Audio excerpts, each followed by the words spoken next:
بسم الله الرحمن الرحيم. الرحمن علم القرآن خلق الإنسان علمه البيان. الشمس والقمر بحسبان والنجم والشجر يسجدان. والسماء رفعها ووضع الميزان ألا تطغوا في الميزان وأقيموا الوزن بالقسط ولا تخسروا الميزان. والأرض وضعها للأنام فيها فاكهة والنخل ذات الأكمام والحب ذو العصف والريحان. فبأي آلاء ربكما تكذبان؟ خلق الإنسان من صلصال كالفخار وخلق الجن من مارج من نار. فبأي آلاء ربكما تكذبان؟ رب المشرقين ورب المغربين. فبأي آلاء ربكما تكذبان؟ مرج البحرين يلتقيان بينهما برزخ لا يبغيان. فبأي آلاء ربكما تكذبان؟ يخرج منهما اللؤلؤ والمرجان. فبأي آلاء ربكما تكذبان؟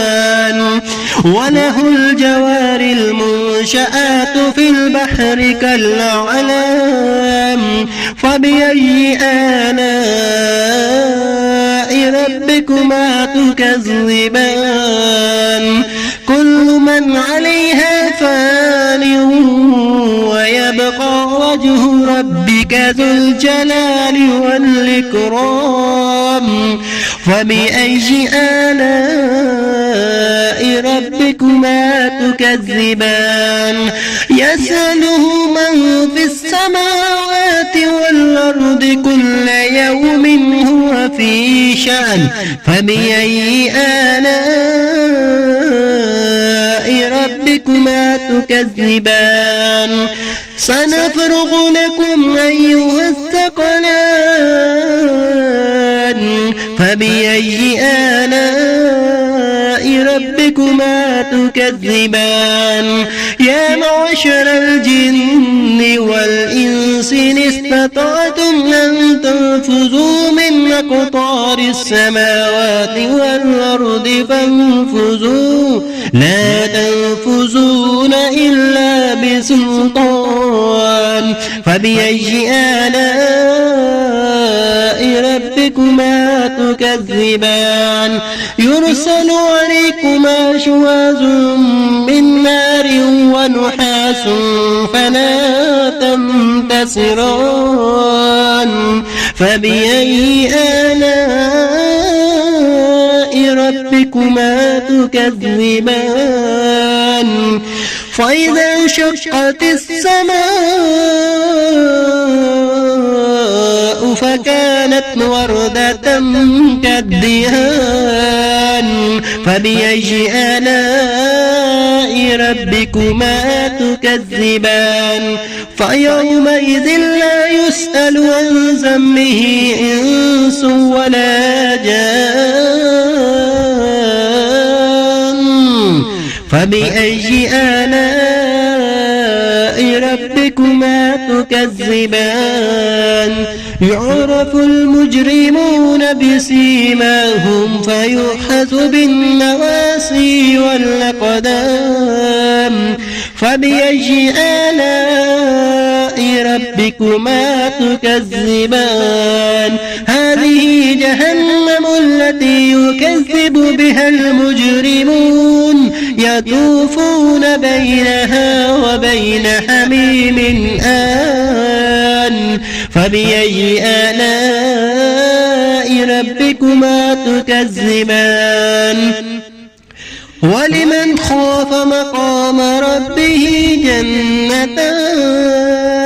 فبأي آلاء ربكما تكذبان ذواتا أفنان فبأي آلاء ربكما تكذبان فيهما عينان تجريان فبأي آلاء ربكما تكذبان فيهما من كل فاكهة زوجان فبأي آلاء ربكما تكذبان متكئين على فرش بطائنها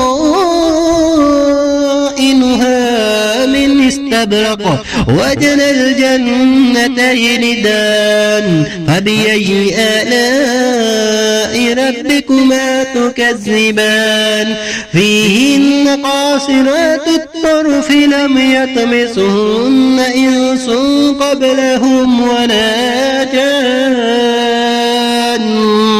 فبأي آلاء ربكما تكذبان كأنهن الياقوت والمرجان فبأي آلاء ربكما تكذبان هل جزاء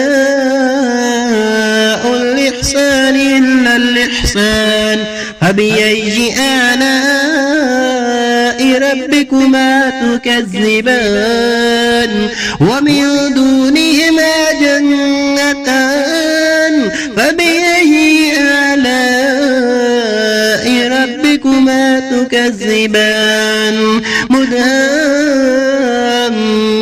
مدهامتان فبأي آلاء ربكما تكذبان فيهما عينان نضاختان فبأي آلاء ربكما تكذبان فيهما فاكهة ونخل ورمان فبأي آلاء ربكما تكذبان فيهن خيرات حسان فبأي آلاء ربكما تكذبان حور مقصورات في الخيام فبأي آلاء ربكما تكذبان